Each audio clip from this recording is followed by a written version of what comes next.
Kasi yung sa ibang ano, kung tutusin, kung ikukumpara mo sa 51 billion, barya. Barya. Mabigat na rin yon. Pero may mas mabigat pa. Oo. Di hamak na mas malaki to. Di ito unahin natin. Kaya nga pala, no, Sen, ba't hindi nakahalungkat yun? Kaya nga, itong obligasyon ito ng ICI. Kung seryoso kayo dun sa trabaho nyo, unahin nyo yung malalaki. Di ba? Ito na documented yun Kitang-kita nila sa budget yon, dinala doon.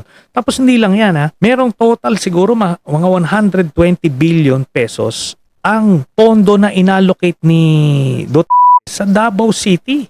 Laki Infrastructure.